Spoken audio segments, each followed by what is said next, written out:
The 3 Mile Island accident was a partial meltdown of a nuclear reactor in Londonderry Township, Pennsylvania. The meltdown happened in 1979. There were apparently no fatalities, but unofficial investigations claimed the nuclear leak caused some ill effects for people within a specific radius of the nuclear plant.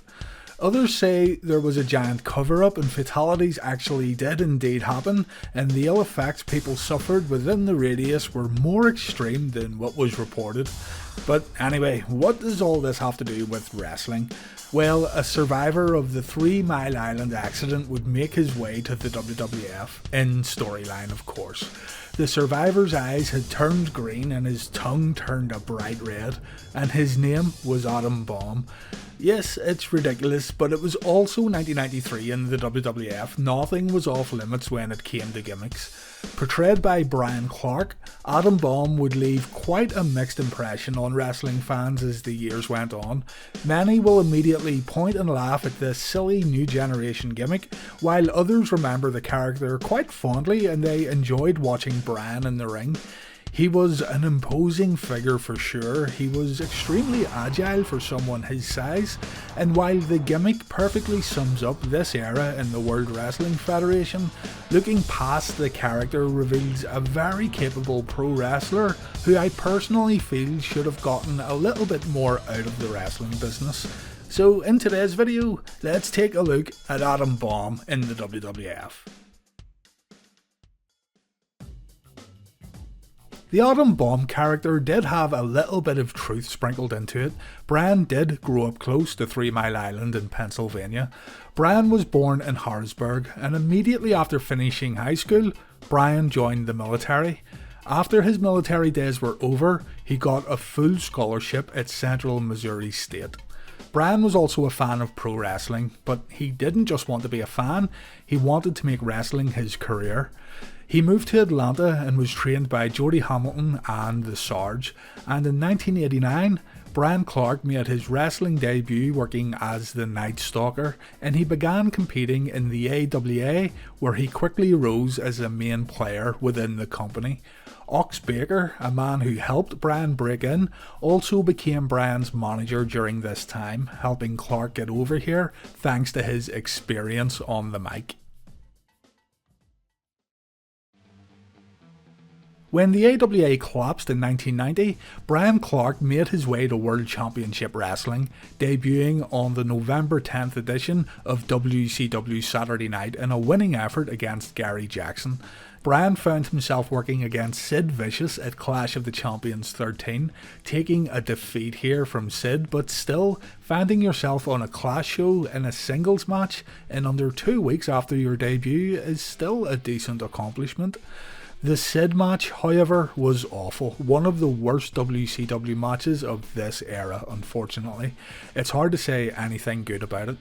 Clark was scheduled to work at Starrcade that year, but he missed the show and he wouldn't be seen again until Halloween Havoc in 1991, where he carried a stretcher to ringside during the abysmal Chamber of Horrors match.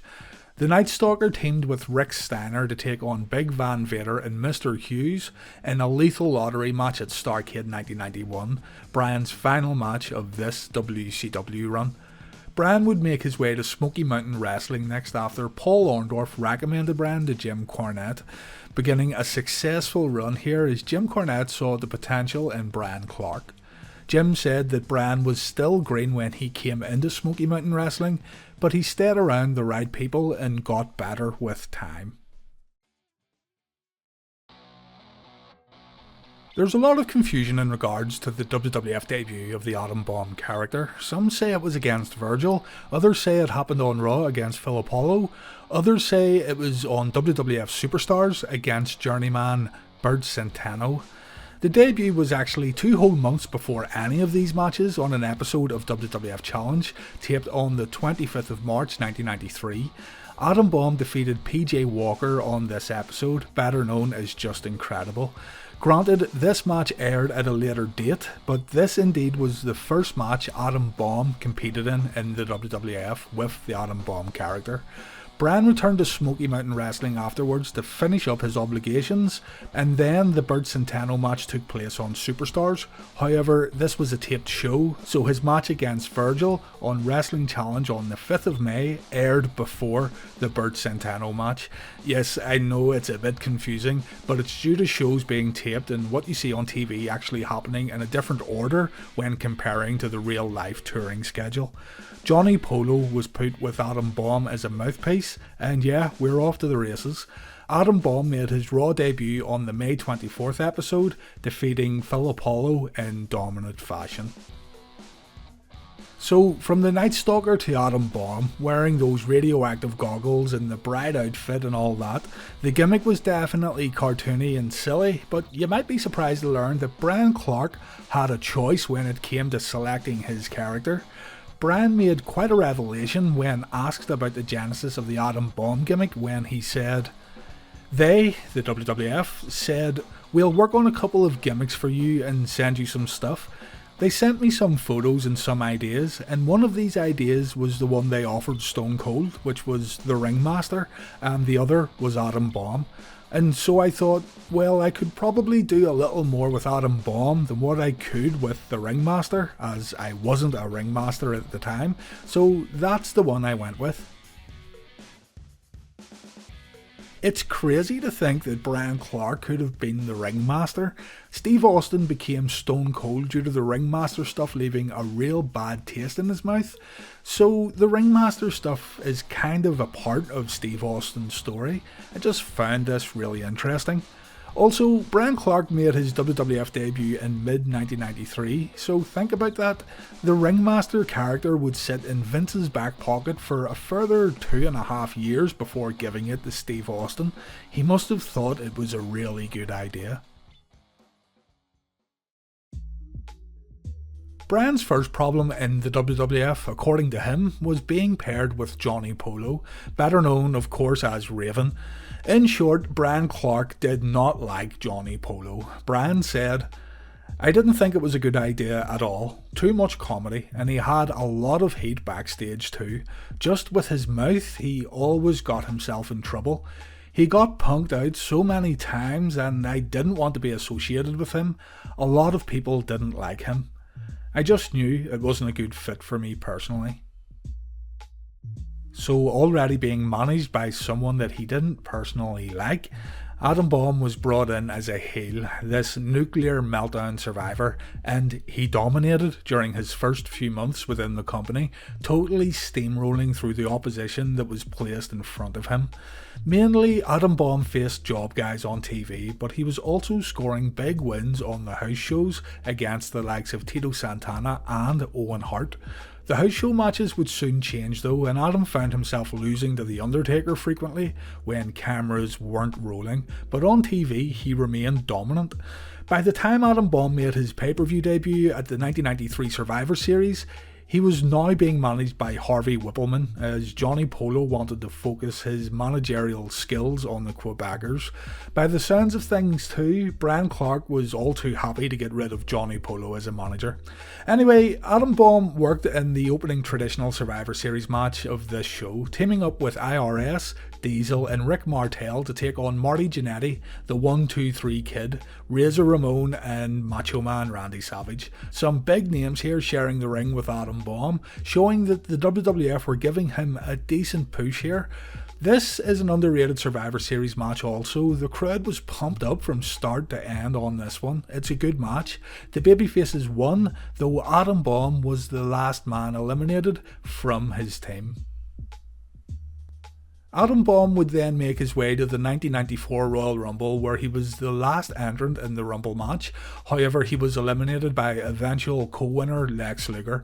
Even though Adam came in at the end of the Rumble, there were still 8 men in the ring when he was eliminated. It was quite a poor performance here. Adam could also be seen attacking The Undertaker during Taker's casket match with Yokozuna earlier in the evening. Just over a week after the Royal Rumble, Bret Hart worked against Adam Bomb on a WWF Superstars taping, soundly defeating Adam here, but this is another great match that shows how good Bret was at getting good matches out of anyone. The guy seemed to take it as a challenge. Bret vs Adam Bomb, although only being 5 minutes long, was a good match and one of Adam's better WWF showings. WrestleMania 10 was our next big pay-per-view and Adam Bomb was totally squashed by Earthquake. Before the match, Harvey Whippleman was mouthing off to the Fink in the middle of the ring. Howard had enough and he pushed Harvey to the mat. This caused Adam Bomb to rush to the ring, and just before he could lay a beating into Howard Finkel, Earthquake ran down for the save and the match began. Bell to bell, the match went for about 35 seconds. So it seemed like the push we saw back at the 1994 Survivor Series and all those wins at the beginning of Bryan's WWF career were all for nothing. He was absolutely destroyed here in the middle of the ring at Madison Square Garden by Earthquake. The very next night during the Raw tapings, Earthquake again defeated Adam Bomb, though this one was more competitive at around the 4-minute mark. This match aired on the April 4th episode of Raw.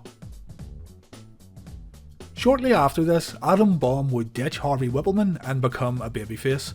You know how many more matches Adam had on Raw during 1994 after this? 4. Just 4 more appearances on Raw, which gives you an idea of how much he had dropped down the ladder. A month or so after Mania 10, Adam Bomb went over to the USWA for a couple of dates where he worked with Jerry Lawler and Brian Christopher. However, he lost every match he was booked in.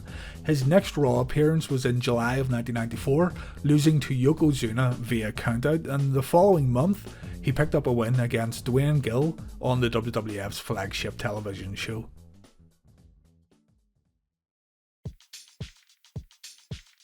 Around the house shows, Adam Bomb would feud with Harvey Whippleman's new client Quang, and the two would have a dark match at SummerSlam 1994, a match that Adam won, but it wasn't televised.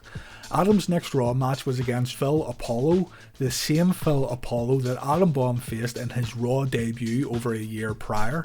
So this I find is really telling of where Adam was in regards to his ranking within the WWF roster.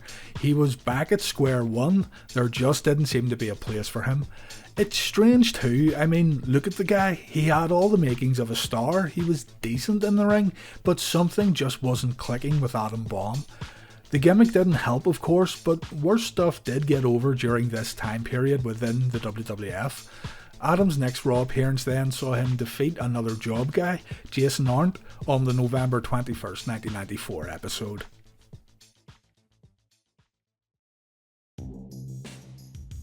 Survivor Series 1994 saw Adam Bomb again compete in a traditional Survivor Series match, this time teaming up with Lex Luger, Mabel and the Smoking Guns to take on the $1 Million team of King Kong Bundy, Tatanka, Tom Pritchard, Jimmy Del Rey and Bam Bam Bigelow. Again, Adam Bomb was on the losing team, but whereas his Survivor Series 93 match was kind of fun to watch, this one just wasn't as good. Adam Bomb was eliminated by Bam Bam Bigelow and he was the second man eliminated from his team. Adam's final Raw appearance of 1994 then saw him lose to IRS. From here, Adam Bomb could mainly be found on Superstars and Wrestling Challenge. He competed in the 1995 Royal Rumble, entering at number 28, but only lasting around 5 minutes, getting eliminated by Crush. Adam was left off the WrestleMania 11 card, and it was around this time that Bryan Clark began getting a little disenchanted with his WWF run. According to Adam, he was promised another push which would lead to the IC Championship, but this of course didn't happen, but a bit more on that in a minute. Adam would get a few more appearances on Raw in 1995, but again, his matches here were without consequence. He was just defeating job guys while not moving up the cards at all. He did have a match with Tatanka on the April 10th, 1995 edition of Raw, but this ended in a double countout. At the very first In Your House show then, Adam Bomb was defeated by Mabel in around 5 minutes in a King of the Ring qualifying match. From here, Adam would do nothing of importance. It was back to jobber matches on Superstars and Wrestling Challenge, with the odd appearance on Raw, again just defeating enhancement talent. So, about that push that was promised to Adam in the run with the IC title, I'll quote what Bryan Clark said himself here. He says everything you need to know really. When asked about why he left the WWF towards the end of 1995, Adam said, Mabel was sitting right next to me when they told me what they were going to do. They were going to put the Intercontinental title on me. Briscoe and Patterson said, "We're going to put Mabel over at the King of the Ring. After that, we're going to put the Intercontinental title on you."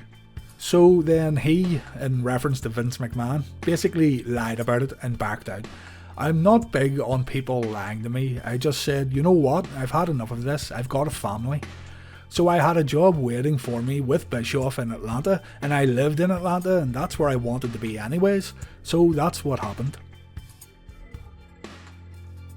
Now, Adam Bomb had his last WWF match in August of 1995, and Bryan Clark wouldn't show up in WCW until May of 1997, so I'm not sure about this whole Bischoff had a job waiting for me thing. Waiting nearly 2 years for a job when you have a family to support is kinda hard to wrap your head around, but this is what Bryan said, so we'll just go with it. Bryan felt Vince McMahon lied to him about the IC title. The push obviously didn't happen, and while Mabel did indeed win the King of the Ring in 1995, Adam just continued doing what he always did do in the WWF, defeat enhancement talent, while never getting a chance in the main event. Bryan would show up in WCW as Wrath, getting added to the Blood Runs Cold storyline featuring Glacier and Mortis. And if you want to see what Bryan done during this time in his career, he is mentioned in my Glacier video. Bryan did eventually return to the WWE during the Invasion angle, teaming up with Bryan Adams in the Chronic tag team, but we all know how the Invasion angle turned out. Chronic only stayed in the WWE for around a week. Bruce Pritchard said of Bryan Clark and the Adam Bomb gimmick, "Bryan had a great look and I didn't think he was terrible in the ring, but for whatever reason, there was just something missing. Sometimes you just can't put your finger on it." There are people who had terrible gimmicks in some people's eyes, yet the performer made it work. There have also been people with great gimmicks, but the performer couldn't make it work.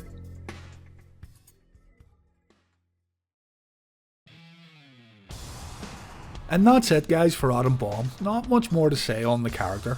All in all, I think it's a story of wasted potential. Bryan Clark was a good wrestler in my opinion, he just never got that big break. His work as Wrath in WCW and also his work in the Chronic tag team was decent, it's just nobody was really watching much WCW during Chronic's active days as a tag team, and people were too focused on the NWO and all that stuff during the days of Wrath. It's hard to recommend Adam Bomb matches too, but if I was to pick a couple for you, it would be the Bret Hart vs Adam Bomb match on Superstars, and I would also recommend checking out the Survivor Series 1993 opening match. That match was fun, and it also showed at one point that Adam Bomb was maybe getting ready for bigger and better things in the World Wrestling Federation. It's a shame that this didn't happen.